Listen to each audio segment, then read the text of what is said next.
TokuCast.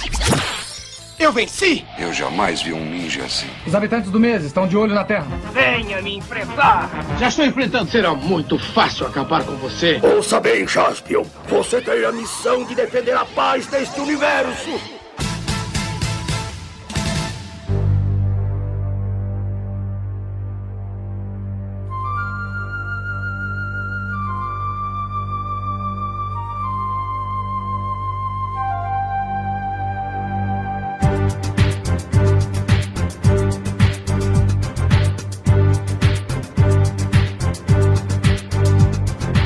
Uma distribuição tokusatsu.com.br, o fantástico ou não TokuCast está no ar. Eu sou o Gil e é com muito orgulho, muita alegria que traremos um assunto aqui que tem a ver com Tokusatsu, mas que não tem nada a ver ao mesmo tempo. Dificilmente, raramente nós vemos assim um canal explorar esse assunto aqui, como nós tentaremos explorar ou contar um pouquinho, sobre o teatro Kabuki, certo, Kuroda? Olá a todos, esse pessoal, eu sou o Kuroda e muita trilha sonora, muito barulho aqui nesse cast de hoje. Tem convidado, mas se não tivesse eu ia estar aqui gritando pra tudo que é lado. É isso aí. E quem está conosco hoje para falar sobre o teatro Kabuki? Na primeira prata da casa, ela, nossa rainha do TokuCast, diretamente de Tsukuba. Hoje, não sei quantos graus está agora em Tsukuba, mas ela vai talvez me dizer ou não, Beth Hayashi. Oi, gente, Beth Hayashi na área. Bom, deve estar frio, né? Friozinho em Tsukuba. A gente tem que fazer um programa, um frio de outono em Tsukuba. Precisamos fazer um programa de viagens para o que fazer no outono em Tsukuba. Ele também, nosso time, nosso irmão. Não posso mais dizer que ele vem de vez em quando, porque aparentemente parece que eu que venho de vez em quando agora e ele que tá aqui sempre. Temos Senna de volta. Opa, e aí pessoal, tudo bem? Aqui é o Senna e bora quebrar a quarta parede. Muito, por favor. Gosto, dependendo do que rola do filme, da peça, da apresentação, quebrar a quarta parede é importante. E hoje temos um convidado especial. Vamos lá. Recém-mestrado no programa de Língua, Literatura e Cultura Japonesa da USP, ele é bacharel em Artes Cênicas pela Unicamp, fez intercâmbio na Universidade de Tóquio, dançarino pelo Núcleo Experimental de Butô e pela Fujimari de Dança Kabuki. Com vocês, Daniel Aleixo, seja muito bem-vindo. Oi, gente, boa noite, boa tarde, bom dia, dependendo aí de que horário vocês estiverem ouvindo o podcast. Estou muito agradecido de estar aqui, É um pouco assim nervoso, porque é realmente um universo que eu não domino, então eu vim aqui munido dos conteúdos dos quais eu fui chamado, para ver como a gente dialoga, e estou muito aberto para aprender mais sobre isso também, porque eu vou confessar que os links entre Tokusatsu e Kabuki são algo que assim passam muito pouco pela minha linha de conhecimento. Nada, você vai ver só que no fim tudo se encaixa. Estamos aqui para amarrar as coisas. É isso aí.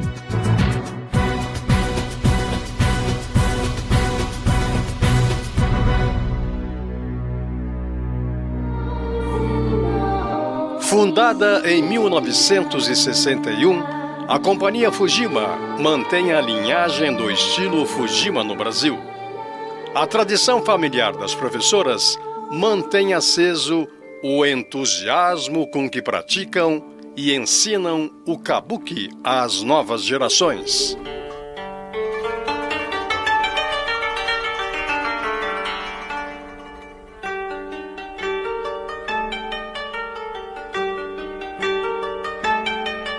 Vamos lá, pessoal. Por que nós trouxemos é Kabuki ou Kabuki, Daniel? O Daniel vai salvar a gente hoje, não vamos passar vergonha, né? Qual que é a pronúncia certa que eu posso usar?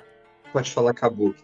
Kabuki mesmo, perfeito. Então, pela primeira vez eu não erro a pronúncia nesse TokuCast. Por que eu trouxe o teatro Kabuki aqui pra gente conversar no TokuCast? Porque as influências no Tokusatsu, O termo Tokusatsu vem do termo, vem de Tokushu Kouka Satsuei, acho que todo mundo tá acostumado com isso, nossos ouvintes principalmente, que significa praticamente filmagem com efeitos especiais, ou filmes de efeitos especiais. Esse termo abreviado para Tokusatsu aí, é usado de várias maneiras aqui no Brasil e praticamente no resto do mundo, Ficou muito conhecido, difundido como essas séries semelhantes às franquias que nós conhecemos aí, como Godzilla, né? O filme de Kaiju, ou a franquia Ultraman, Super Sentai, Kamen Rider e seus similares, né? Mas ele é um pouco mais abrangente que isso, né? Mas no caso dos tokusatsu como nós conhecemos aqui, né? As séries principalmente aí, Tsuburaya, Toei, elas têm um pezinho, na verdade tudo lá, toda a parte de arte, né? Se você for avaliar, tem uma proximidade muito grande com o teatro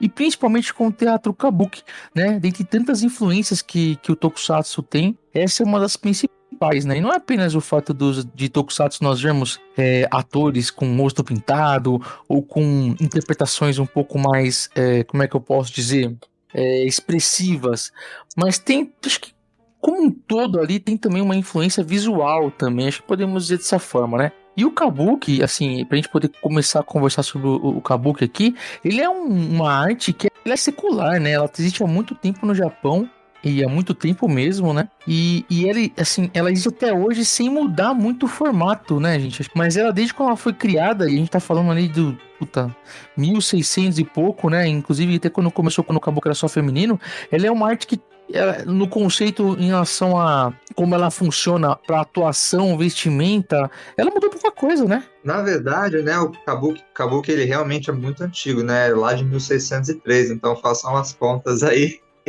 Mas de lá para cá, apesar disso, ele é muito diferente. O kabuki de 1603 ele é muito diferente do que passou a ser o kabuki moderno, depois da conhecida Revolução Industrial do Japão, né? Ou a Reforma Meiji, que foi lá para 1868 para frente. Realmente, o kabuki tem duas fases muito distintas. Ele sempre teve mudança, né? Mas muito do que existia para antes dessa modernização no kabuki não há mais, né? O kabuki que a gente conhece hoje, ele tem muito mais a ver com o que foi modernizado. E, diga-se de passagem, até algumas críticas que foi higienizado em relação ao que era antes, né? Uma coisa interessante, o que significa kabuki? O kabuki, então, isso também é uma coisa que mudou com o tempo. O kabuki, ele vem do verbo kabuku, no começo, que significa transgredir, a grosso modo, se a gente fosse traduzir esse verbo, né? Mas depois que ele acaba sendo reformado, institucionalizado como uma arte cênica nacional, o kabuki, ele muda de kanji, inclusive, né? Então, ele adquire 3 kanjis diferentes para indicar o que ele é. Então, o primeiro kanji, que é o de música, o de canção, que é o ka, né? O bu, que é o de dança, que vai gerar outras palavras, né? O ryo, o tori. E o último, o ki, que é o de talento, o de artista, o de técnica. Né? Então, você junta canção, dança e técnica, e você tem essa palavra kabuki, que é hoje assim, né? Hoje, se a gente escreve kabuki em japonês, é assim. Mas já foi uma outra palavra, com outro significado. Quando você fala higienizar, é em que sentido? Porque eu fiquei curioso. Ele, como a gente, o Gil comentou e você também, no começo, quando foi ser criado, tinha essa coisa de ser mais, talvez, sexualizado e tal. O higienizar é nas palavras, ou no gestual, é uma coisa mais limpa? Porque o kabuki, ele tem uns movimentos muito, não sei se específicos é a palavra, você não faz rápido, né? São movimentos devagares, mas muito, muito abertos, né? Esse higienizar em que sentido? Porque eu fiquei curioso. Então, esse higienizar primeiro de tudo, na própria intencionalidade do kabuki na época, né? De 1600 para 1800, a gente está falando de um teatro satírico, político, religioso, que mexe com temas daquela sociedade do momento e que brinca com aquilo e por isso é politicamente perigoso. Tanto é que a gente tem uma série de proibições, né? Proibição das mulheres. Pode falar que é perigoso até hoje, viu? Ainda mais se tiver no Brasil. Exatamente. Então tem a proibição das mulheres, a proibição dos jovens, até que foi instaurada uma espécie de domesticação, mas de que certa forma há uma modernização interessante do kabuki também, né? A gente não pode esquecer que ele existe até hoje por conta de uma certa preservação. Mas também as histórias mudam, o jeito de abordar as histórias mudam. O próprio fato do kabuki ter sido concebido como um teatro a céu aberto, de rua, e ter se tornado um teatro de palco fechado, com ingressos muito elevados hoje no Japão, né? O do Japão não é qualquer pessoa que pode comprar. O teatro alfa, sabe? Uma coisa meio OZESP, assim. Eu acho que higienizar também no sentido que o kabuki, na forma original, né, quando era o kabuki de mulheres, né, ele era mais anárquico, né, ele não era tanto de formas, né, como se conhece hoje, ou como se conheceu a partir do período Genroku, né. Ele era mais anárquico, mais livre, né. Era uma mistura de gêneros de artes cênicas, assim. Era uma miscelânea geral de dança folclórica, dança de sacerdócio, teatro no que as pessoas não tinham acesso, e aí passaram a ter um pouquinho daquele flerte pelo kabuki, inclusive. Então sai muitas coisas. E também é de onde foi concebida as grandes histórias de heróis, que eu acho que aí a gente entra em um ponto interessante com o Tokusatsu, que é onde vão surgir a questão das poses, das falas de impacto, né? Que interessante.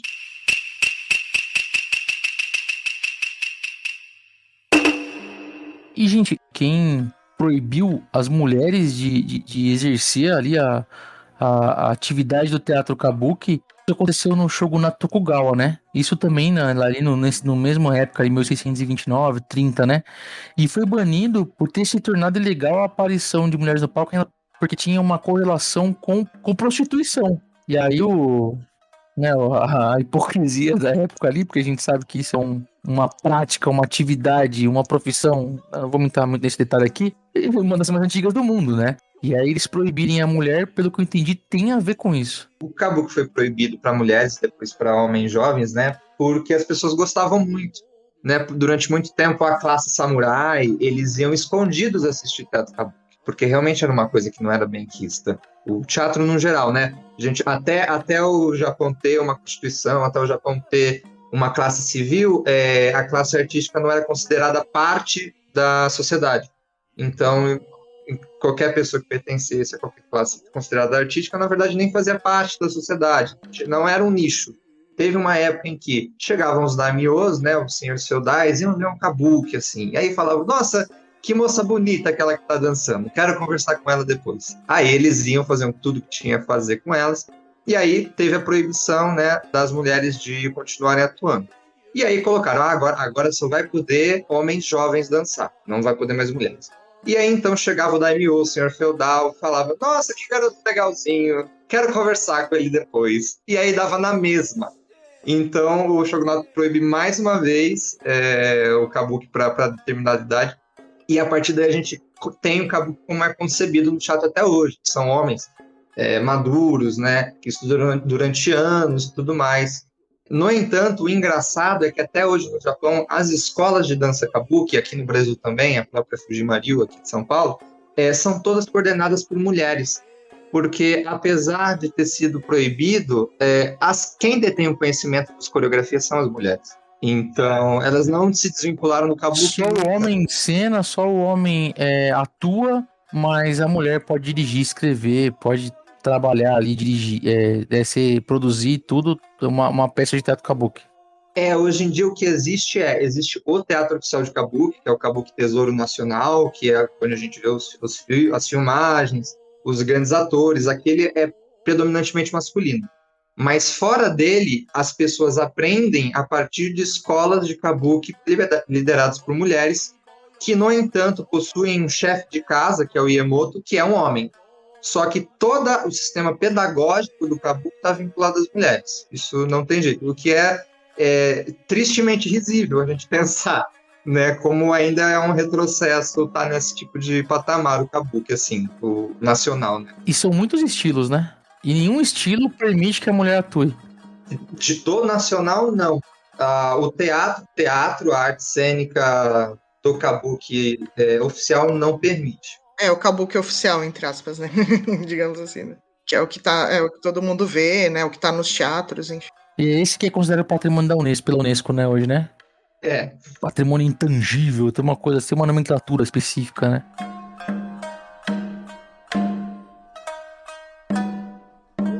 Durante todo o Shogunato Tokugawa ali, praticamente, o kabuki ele continuou sobrevivendo, depois que só com homens, né? Teve essas mudanças aí que você citou, Daniel. No meu caso, né, acho que todo mundo pode até contar um pouquinho também. Eu descobri o teatro kabuki por filmes, né? Obviamente, né? Até antes de visualizar em produções tokusatsu, né? Porque normalmente se você pega um filme, pô, samurai, por exemplo, alguma coisa assim, vira e mexe tem uma pequena referência ali ao teatro kabuki, de certa forma, né? Não só a escola de atuação nesse ponto, que eu também não sou tão conhecedor desse item, mas em relação, eu tô falando a ver mesmo alguma coisa relacionada ao teatro, né? Porque a questão de, até o que eu quis dizer na apresentação, de não ter mudado muito, é essa questão de pintar o rosto, né? De usar uma roupa, eu vou usar o termo carnavalesco, só para poder fazer uma correlação visual, mental, né? Mas carnavalesco, assim, de ter essa... Como é que eu posso dizer? Essa diferenciação em relação a outras artes, como uma de fantoche ou como um teatro comum, né? A história do cinema do Japão, ela está intrinsecamente vinculada ao teatro kabuki. Ela meio que nasce junto ao incremento do kabuki no cinema, né? Foram as primeiras dramaturgias do audiovisual do Japão, vieram do kabuki, né? Os primeiros filmes de verdade, né? A mostra de filmes de cinema no Japão, ela se dá lá em 1897, com os filmes dos Lumière, né? Que criaram o Câmara Escura, Papapapi. E os primeiros filmes japoneses começam a ser produzidos 3 anos depois. E esses filmes são peças filmadas. É um plano único, geralzão, onde uma peça de kabuki é filmada até o final, do início ao fim. Esses são os primeiros filmes de kabuki. Com o tempo, começam a vincular isso a cenários. Então a gente vê, por exemplo, atores vestidos com traje de kabuki, só que estão, sei lá, na frente de um rio. Eles já saem do palco, mas eles mantêm a indumentária e mantêm a mesma qualidade. E aí surge, né, os filmes de samurai, com toda aquela temática. Indo nisso no que o Gil perguntou, eu vou dar um exemplo bem esdrúxulo meu, mas que eu fui até dar uma pesquisada e tem um pouco a ver, mas comigo não foi nem com Tokusatsu quando eu era mais novo. Foi com Samurai Warriors, ou Samurai Shodown, o jogo, que são personagens com roupas grandes, alegóricas. Tem personagem com maquiagem do teatro kabuki. Tem um personagem específico que é de teatro kabuki, que é o Senjuro, se eu não me engano. Que ele fica pulando numa perna só, até. Eu acho que a minha primeira referência, se eu pudesse lembrar onde que eu vi isso a primeira vez, eu acho que foi com Samurai Shodown, com esse jogo.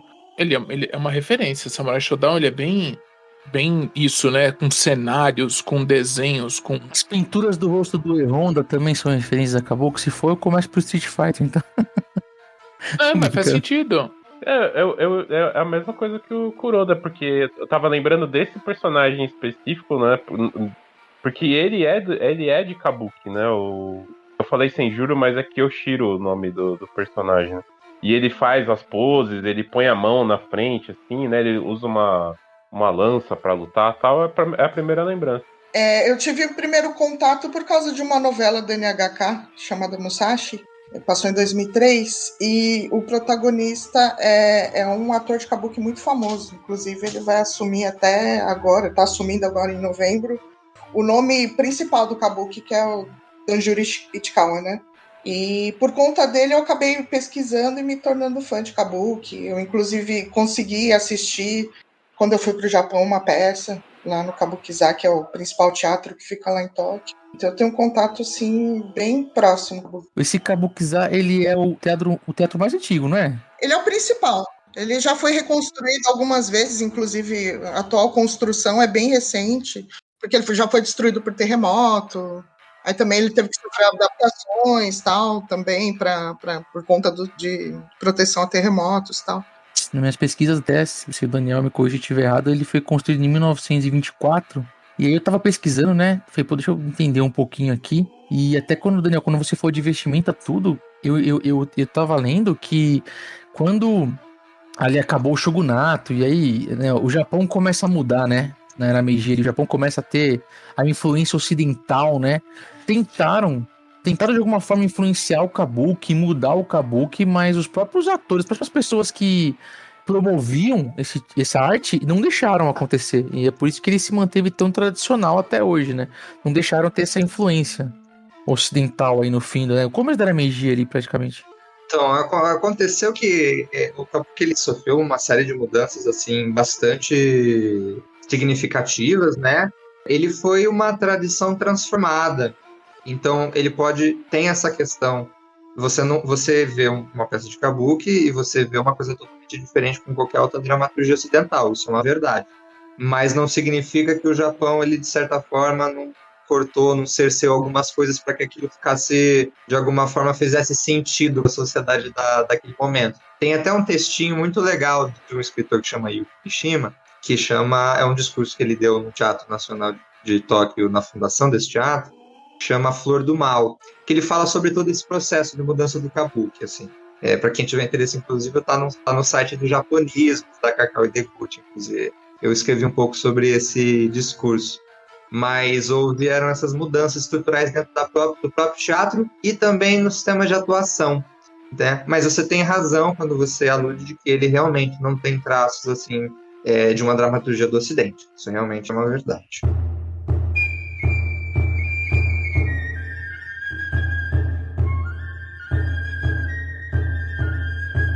Deixa eu puxar uma coisa relacionada a isso que vem muito na minha cabeça, que é a comédia dell'arte, que é uma coisa que ela também é física, e tem uma questão que no caso da comédia dell'arte não são as pinturas, mas as máscaras. O teatro kabuki tem um pouco disso, de a cada espetáculo tem aquele personagem que quando você olha pela roupa e pela maquiagem é sempre o mesmo? É um shogun? É um líder? É um vilão? É um assassino? Tem isso? Definitivamente tem. Não é tão demarcado quanto a comédia dell'arte, até porque a comédia dell'arte foi uma arte ressuscitada, né? As pessoas...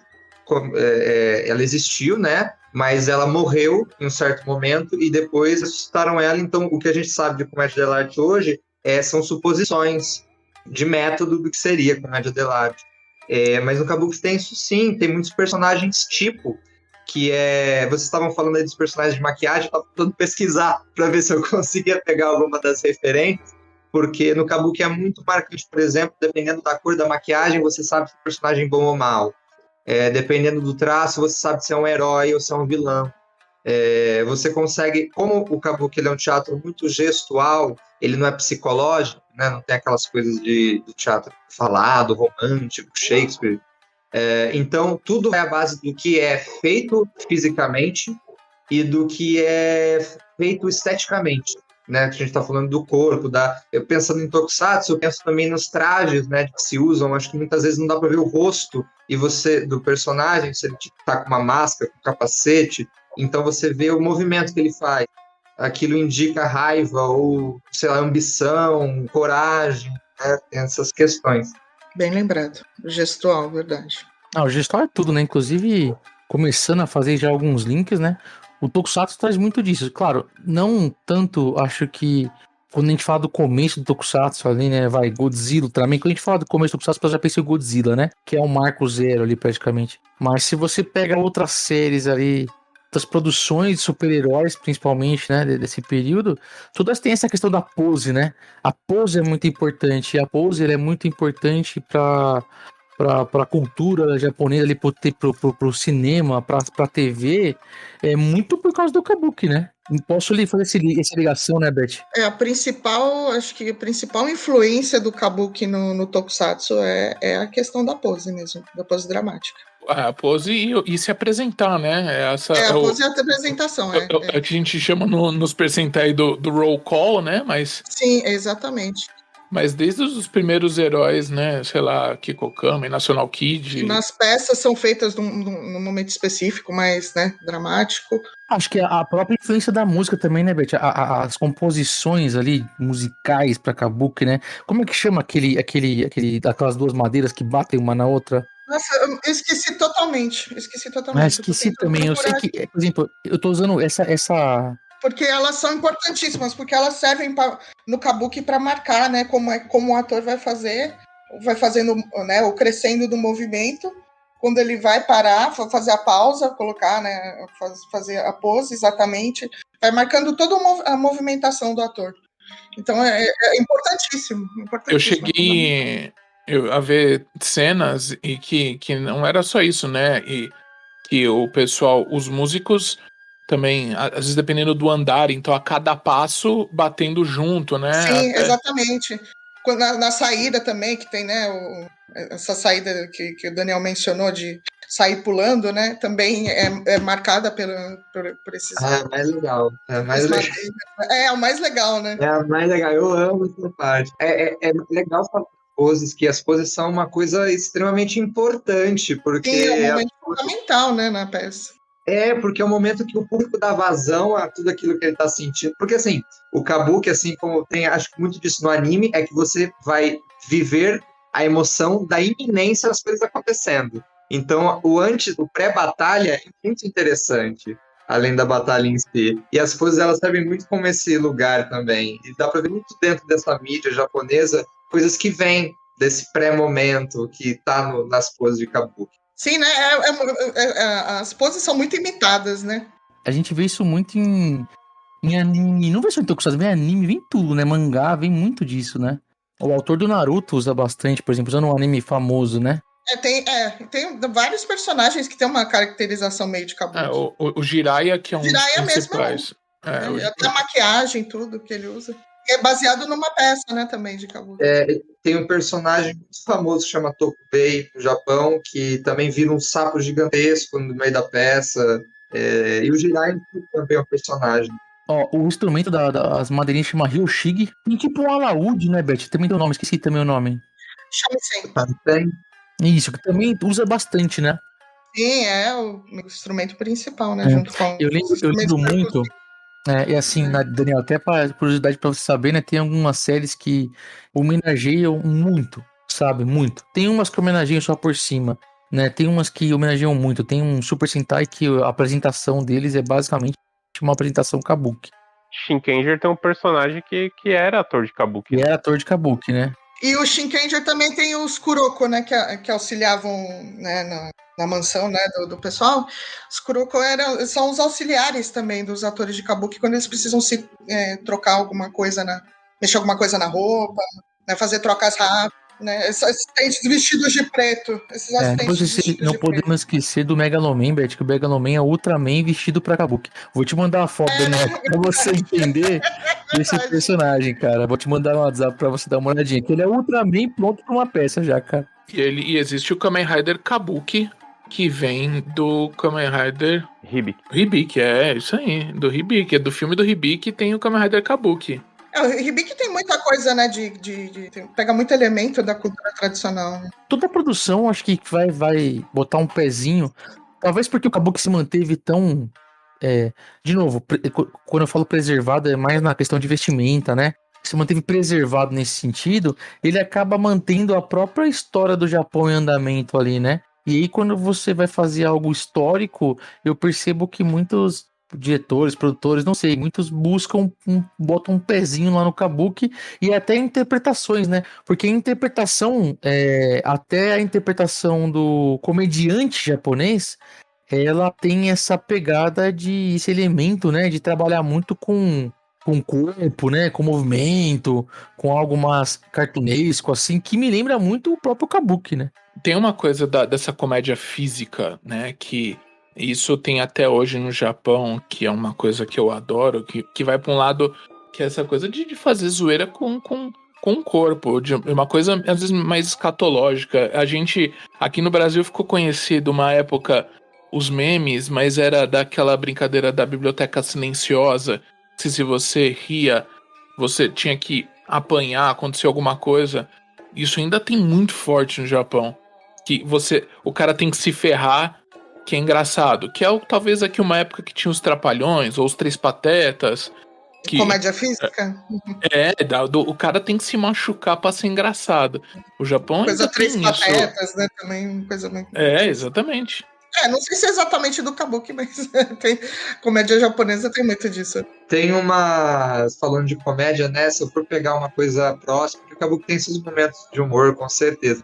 Mas tem o mais específico, classicão também, que é o Kyogen, que também é ele é teatro-dança, só que ele é interessante o Kyogen porque ele eram pequenas historinhas cômicas, realmente engraçadas e físicas, do jeito que foi falado, ficar intervalo entre uma peça de No e outra, porque o No já é uma coisa muito serena, muito soturna, muito parada, tá? E o Kyogen, ele era essa coisa mais aberta, extrovertida. Só que o pessoal gostava tanto que o Kyogen virou uma linguagem independente, e realmente virou essa coisa. Eu lembro que eu assisti uma vez na vida do Kyogen e falei, será que é tão legal assim? Porque, poxa, e foi muito engraçado, eu ri muito, assim, eu vi lá também, quando eu estive no Japão, foi assistindo um No, era uma história de um monge diz que era enganado por um golpista, que ele tinha comido um caramujo mágico da montanha. Só que aí ele comia um caramujo e o golpista falava que ele tinha um antídoto para curar a doença do caramujo, que ele tinha enganado, enfim, era uma história muito maluca, assim. Todo mundo jogava caramujo no final, era uma coisa mais assim. Mas era ótimo. Eu assisti Kyogen aqui no Brasil. Teve um espetáculo uma vez aqui. Quando você fala No, não seria o que exatamente? Eu sei que No tem a ver com máscara por causa do filme do James Bond. O No é o teatro de máscaras. É verdade, aquela máscara ali daquele vilão todo orientalista, né, o Safin. Mas o No é o teatro antigo de corte, é o teatro que a gente remete ao clássico do Japão, antes do kabuki, antes do buraco, de bonecos, que só a corte via, né, a população não assistia No. Era só o pessoal, tanto que os teatros eram feitos dentro das casas dos daimyos, né, dentro do cercado. Esse que é o No, e é um teatro de máscaras, né, o kabuki ele abdicou das máscaras, usa maquiagem, e o No é conhecido pela lentidão, pela questão espiritual e pela máscara, principalmente. O No é bem mais lento que o kabuki, mas bem mais lento. E ele é mais simbólico, né? O kabuki é até agitado. Você vê um No e você vê um kabuki e fala, nossa, que peça dinâmica. Essa aqui de kabuki. Não, tem peças de kabuki que são bem agitadas, principalmente na parte da dança, são super agitadas. Agora o No é bem lento.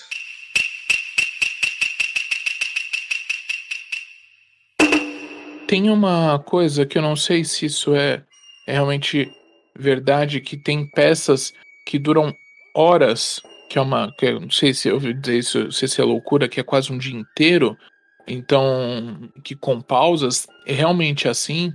Quanto dura geralmente uma apresentação? O Kabuki-za, né, que é esse teatro, o Teatro Nacional de Kabuki, e eu acho que isso também justifica um pouco o ingresso ter o valor que ele tem um espetáculo principal, um intervalo, peças pequenas ou coreográficas, outro intervalo e mais coreografias e danças. Então isso dá de 4 a 6 horas, dependendo da apresentação, tá? É lógico que existem peças que é só a peça, né? Eu já fui ver Kabuki que a peça só tinha 2 horas, 2 horas e meia, um tempo aí de um filme longo. Mas os grandes eventos de Kabuki, eles são eventos de 2 intervalos, tanto é que tem até venda de bentô para você comer durante o espetáculo. Sim. E porque é muito longo mesmo, assim, né? Mesmo nos festivais só de dança, como acontece aqui no Brasil, né, que a Fujima realiza, que são espetáculos que podem chegar a 4 horas, nem sempre acontece, mas é meio que nesse modelo, que é a apresentação mediada por 2 intervalos, por segmento de tema, né? Então tem assim até o programa, né, o diurno, o programa matutino, né, que tem esse intervalo no meio para o pessoal almoçar e tal. O No, né, o No era um pouquinho assim também, o No é grande, tem intervalo e tem mais No. O No é normal você dormir durante a apresentação, faz parte da experiência do Teatro No você dormir durante a peça e acordar no meio dela. E tem uma coisa meio espectral no No, que as pessoas, né, elas dormem e aí quando elas acordam o personagem já tá do outro lado do palco, tem toda uma questão. Não é vergonhoso você dormir, você roncar lá na frente de uma Ainda bem. É. Ainda bem, porque junta a lentidão com a música meio monotônica, assim, e realmente chega uma hora que dá um soninho. Antes da gravação desse cast, você estava cochilando. Não me diga que você foi pro Japão, assistiu o negócio e deu uma cochilada, Beth. Não, eu não fui assistir ao vivo, mas eu vi já por vídeo já. E cochilou. Deu uma cochiladinha, porque é um negócio longo, monotônico, lento. Chega uma hora que realmente você meio que entra em transe. Quer dizer...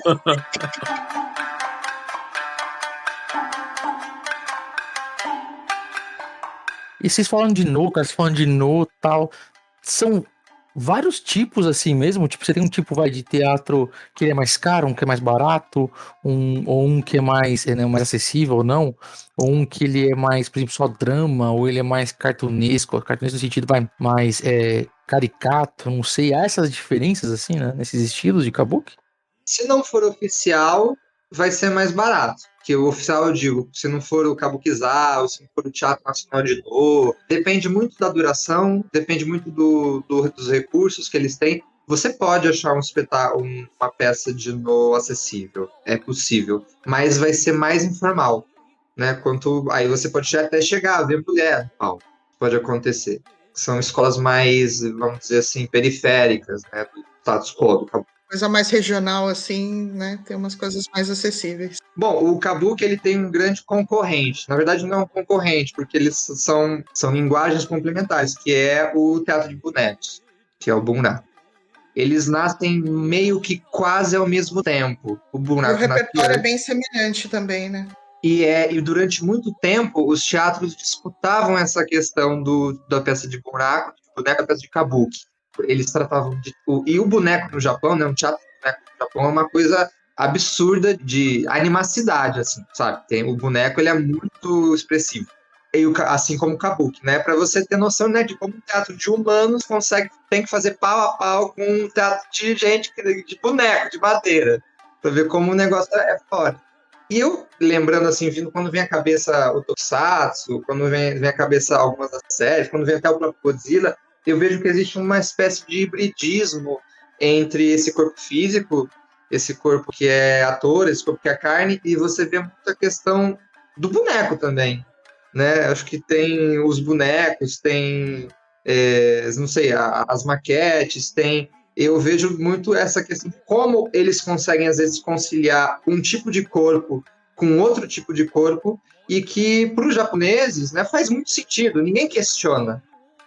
Ninguém fala de, ai meu Deus, o CGI da Marvel, que papapá. Não, eles conseguem visualizar essa animicidade de um corpo que é totalmente diferente daquele que está sendo mostrado, que é o corpo humano, né? A gente tem um corpo feito de outro material, só que eles aceitam, eles aderem ao pacto ficcional daquilo ali, e aí eu queria saber um pouco disso. Agora falem vocês um pouco sobre isso. Eu acho que é coisa dos filmes de Kaiju, né?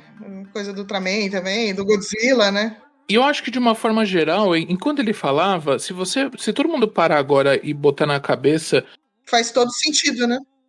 Não, e um paralelo da sua infância. Então, por exemplo, acho que todos nós, dessa geração, anos 80, anos 70, talvez, a gente já cresceu com isso com a gente, então a gente entendeu isso muito mais tranquilo.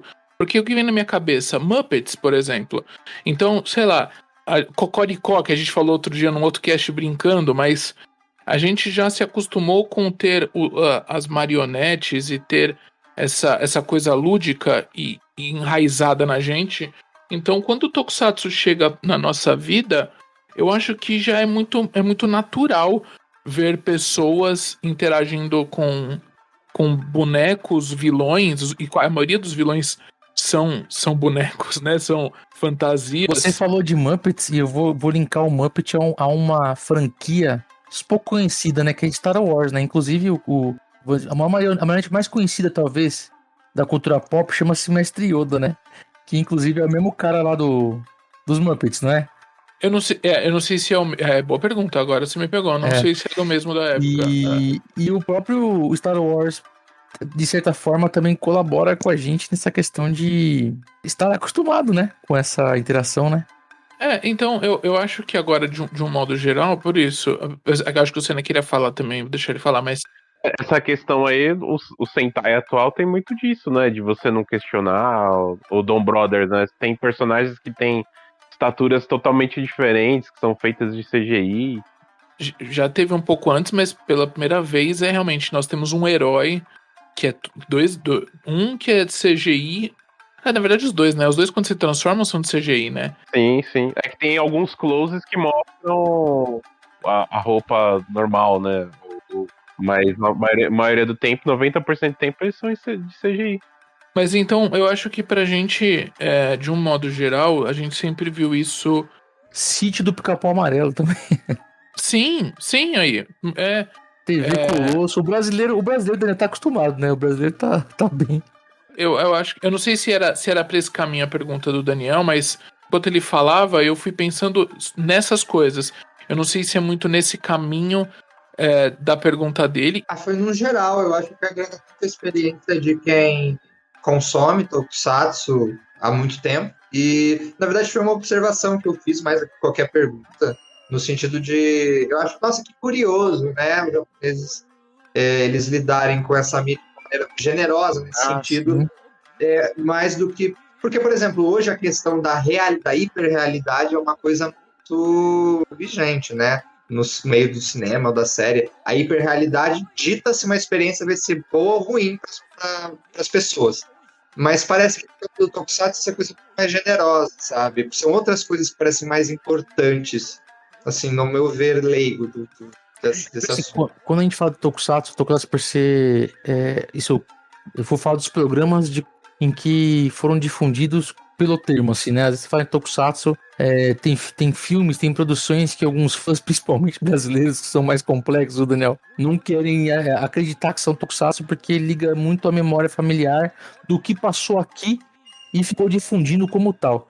Mas se você pega um Jaspion, um Changeman, e depois você vai estudar ou apreciar um pouco do teatro kabuki ou de um teatro de fantoche, por exemplo, você vai ver que tá tudo interligado ali, né? Você vai perceber o quanto influencia um ao outro, né? Porque você vai ver uma mescla muito grande, principalmente quando a gente fala de vilões. Acho que posso falar isso, né, Beth? Os vilões de séries Tokusatsu são, assim, na minha opinião, né, caricatos a ponto de lembrar muito o Kabuki, por exemplo. E tem personagens que normalmente remetem muito também ao teatro de fantoche, porque como boa parte, de novo, né, das produções, de acordo com, né, como o termo foi popularizado aqui no Brasil, você tem muita produção que trabalha muito com a questão do fantoche também, né? Então, para nós que somos apreciadores desse tipo de programa e da cultura japonesa, pra gente acaba sendo até natural, né? Porque é tudo tranquilo, né? Até gosta, talvez, de certa forma, de como ele é apresentado, né?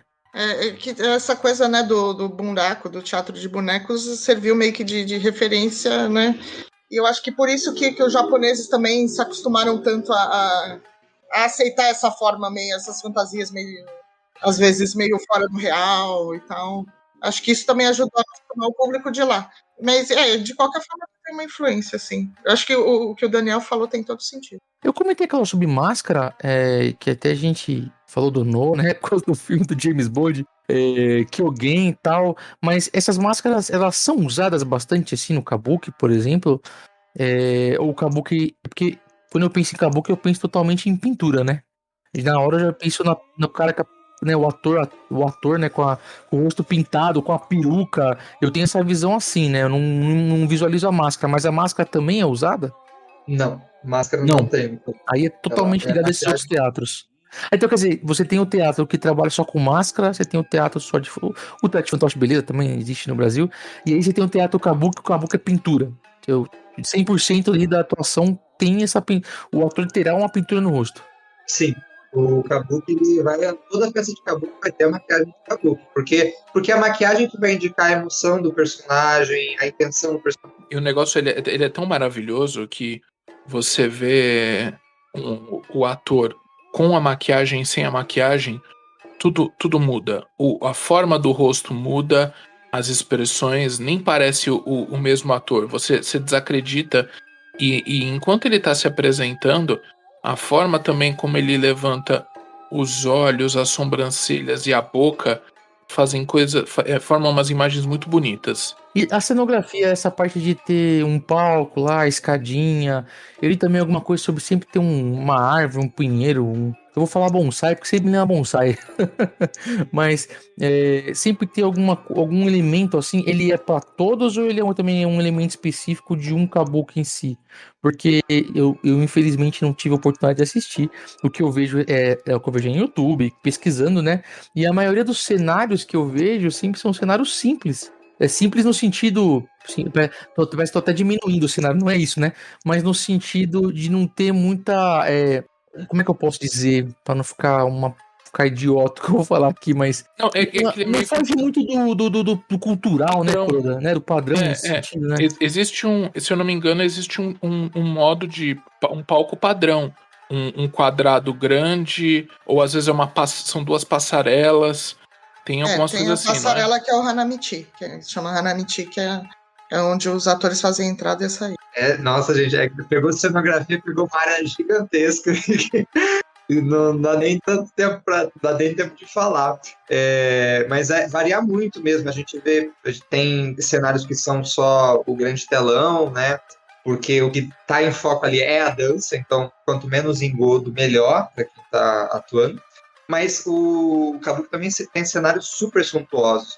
Ele é responsável por grande parte da modernização dos teatros no Japão no geral. Essa coisa de palco giratório, coisa que sai do chão, coisa que vem de cima. Então aquele sobe e desce do ator, né?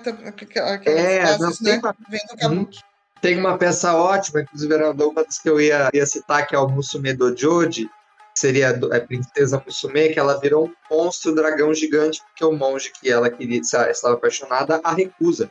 E esse procedimento de mulheres que se transformam em monstros, né, geralmente é um elevadorzinho, que ele vai puxando do palco, e aí chega de 5 a 10 maquiadores, quando fazem assim, em segundos, uma maquiagem nova, peruca nova, e ela sobe de novo e aparece, assim, do nada vira outra coisa. Então são um monte de estruturas que a gente vai ver muito no teatro oficial, a área da cenografia do Kabuki, ela é muito complexa, assim, é bem muita coisa. Geralmente quando aparece um pinheiro é uma peça, geralmente uma peça adaptada do Teatro No. Porque o Teatro No tem pinheiro em qualquer peça. Isso, porque o cenário padrão do No é o pinheiro. Tem esse intercâmbio, então, entre essas artes. Mas vai ter sempre, né? Tem, entre o teatro e o cinema, quantas peças de teatro viraram filme, quantos filmes viraram peças de teatro. Eu cheguei a ver também que até pegaram o Naruto, o anime, pra fazer versão Kabuki. Sim, né, One Piece. Tem o do One Piece. Pô, do One Piece, então, é uma peça interminável, né, cara? A gente chama esses aí de Kyo Kabuki, é o gênero o Super Kabuki, né? Traduzindo assim. E então, tem Kabuki com Vocaloid, Kabuki de anime. Hoje em dia tá misturando bastante, é verdade. Pet, vamos mandar ideia pro seu Sato fazer o Kabuki do Jaspion? Tá faltando. Realmente só tá faltando a adaptação de Tokusatsu pra Kabuki, porque de anime tem aos montes, né, Daniel?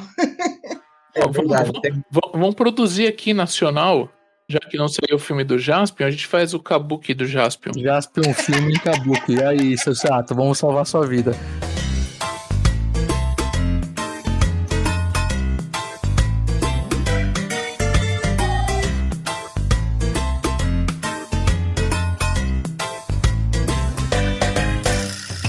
Ô, Daniel, e sim, das peças de Kabuki mais famosas, assim, dá pra citar umas 3, assim, mais famosas, assim, mais tradicionais? Beleza, vou citar algumas dessas eu não vi. Vou citar acho que 3, assim, que eu acho que é legal. Com certeza a Chushingura, que é os 47 Samurais, que já virou filme de Hollywood, né, até com Keanu Reeves lá, virou aquela adaptação. Essa peça ela existe antes do Kabuki, ela é encenada em muitas outras artes cênicas do Japão, que é aquela história dos samurais que perdem o amo, e aí eles se vingam dos assassinos do amo, né? A gente tem o Yoshitsune Senbon Sakura, que traduzindo seria o Yoshitsune e as 1000 cerejeiras, né? As milhares de cerejeiras, que conta um pouco da história de um personagem meio histórico, meio folclórico, que é esse príncipe Yoshitsune, que era um dos generais das guerras Genpei no Japão. Foram guerras importantes no Japão. A gente tem Musume Dojoji, que é a história que eu acabei de contar, que é uma dessas histórias trágicas, né, de romance trágico, né, da mulher que vira uma espécie de ser demoníaco, vai atrás do amado que não a ama. E temos a Kaidan, a Yotsuya Kaidan, que são as histórias de fantasmas, que é um kabuki mais sobrenatural, baseado em contos de yokai, tem bastante populares no Japão. Dentre as peças sobrenaturais de espíritos, essa é uma das principais, assim. Eu posso mencionar mais uma, que pra mim é uma das que tem mais a cara de Tokusatsu. Shibaraku. Shibaraku, já dancei. Que a história é muito tipo o super-herói que vai combater o mal. É basicamente isso. E tem toda a configuração, tem toda a coisa da pose, é muito tokusatsu. Pra mim é a peça mais tokusatsu, que mais se relaciona, mais parecida com o tokusatsu do repertório de Kabuki.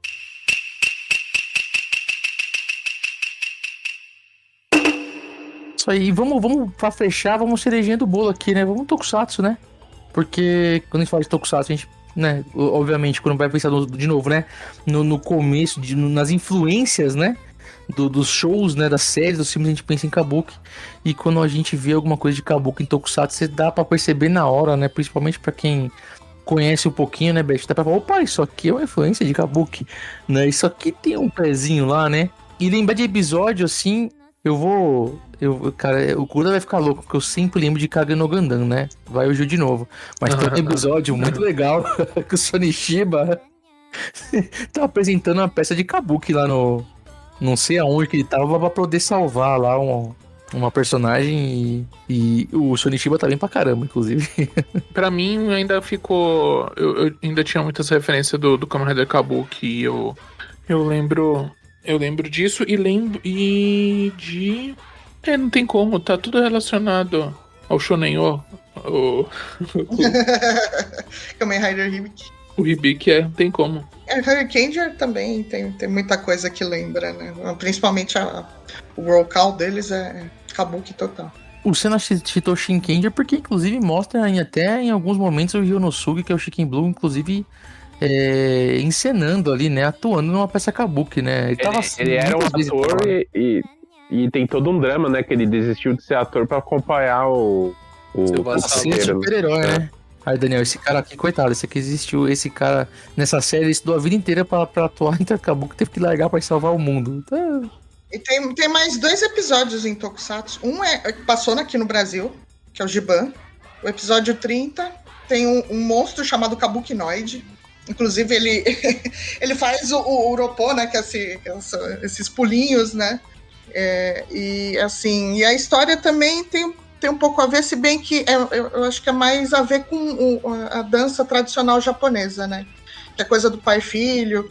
Aí o filho vai interpretar uma personagem feminina e tal. Que se relaciona com Kabuki, né? Inclusive, o ator que faz o pai ele tava no Battle Fever Jane, ele é o Kurama Tetsuzan.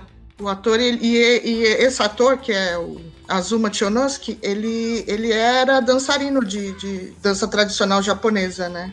De verdade. E o menino também que fez o filho também também era dançarino de dança tradicional japonesa. Esse episódio tem tudo a ver, né, com Kabuki, com a dança tradicional japonesa e tal. E o outro, essa série não passou no Brasil, que é o Dairanger, que são 2 episódios, o 13 e o 14, que tem um monstro chamado Kabuki Kozo, que ele é todo caracterizado de Kabuki, né, e né, o nome já diz tudo, né. E eu lembro, Beth, de ver vários episódios, coisas assim, não lembro se foi Gavan, Patrine.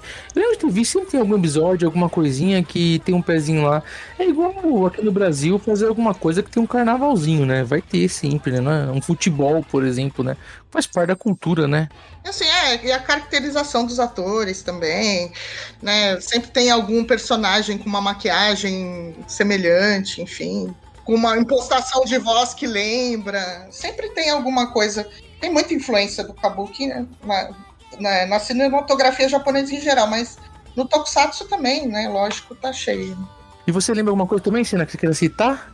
Não, só lembro do Shinkenger mesmo. Na verdade, o que me vem mais na cabeça é One Piece, né? Porque teve um arco agora, no mangá acabou o anime de um ano, e lá em Water 7 também, um arco mais velho, tinha um personagem chamado Kumadori, que ele é gigantão, com cabelo branco grandão, que ele também tinha um estilo meio assim de Kabuki. Eu brinquei de Star Wars, claro, né? Eu linkei o teatro de fantoche com Star Wars falando do Yoda, mas eu também acho que eu vejo o Kabuki também na maquiagem da Princesa Amidala lá no Star Wars episódio 1. Mas você sabe que teve uma adaptação de Star Wars pra Kabuki também? Você tá de... eu vou querer ver. Não, não. Teve. Recente, eu acho que foi passado. Recente, né? Recente. Aí eu uni duas coisas que a gente gosta ao mesmo tempo. Uma que eu quero explorar mais, uma que eu gosto muito. Já tô acostumado, aí é demais. Pena que tiraram o vídeo do YouTube, mas tinha o vídeo no YouTube dessa apresentação. Que maneiro. E a pintura da Amidala, ela é bem kabuki, não é, Beth? Total. Mas também o Lord George Lucas é tarado na cultura japonesa, até porque os Jedi vindo de Jedi Geek, Putent e outras referências, né? Star Wars é cultura japonesa total. Inclusive o George Lucas faz homenagens ao Brasil também, porque tem o Capitão Panaca, tem uns nomezinhos lá que a gente sabe que é porque tem um brasileiro lá infiltrado na Lucasfilm, hoje sacaneando brasileiro.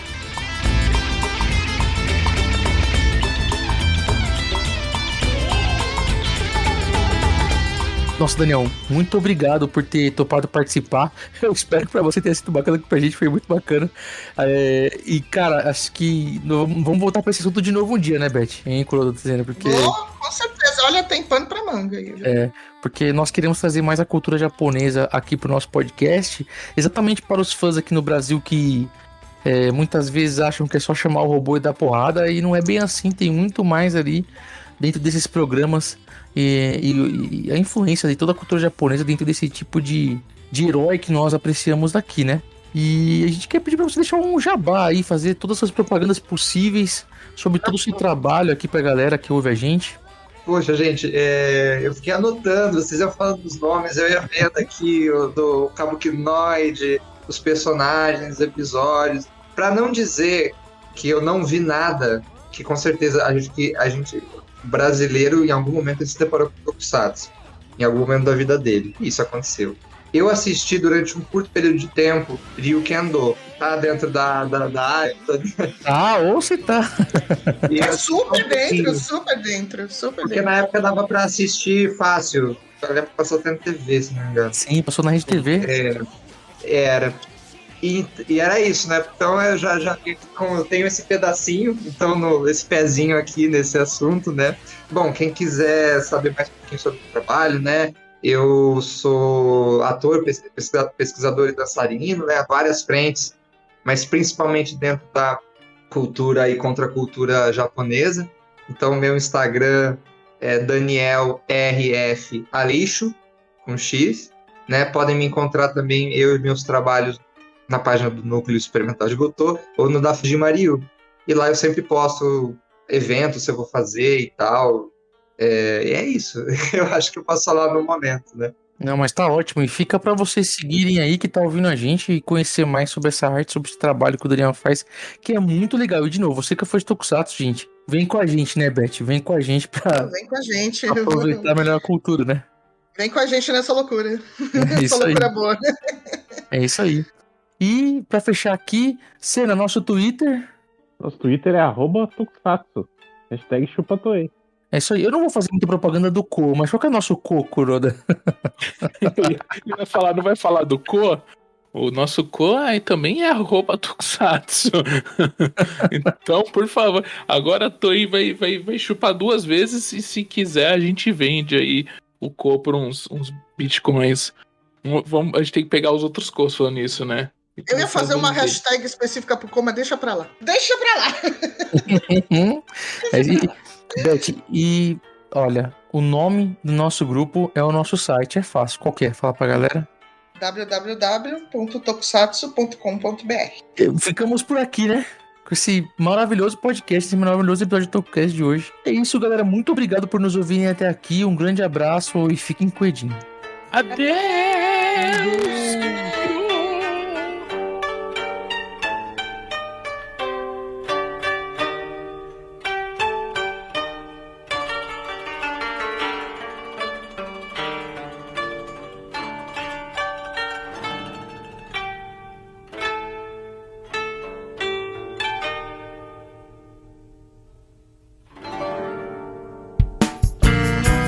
A edição deste podcast é feita por bancodecerebros.com.br.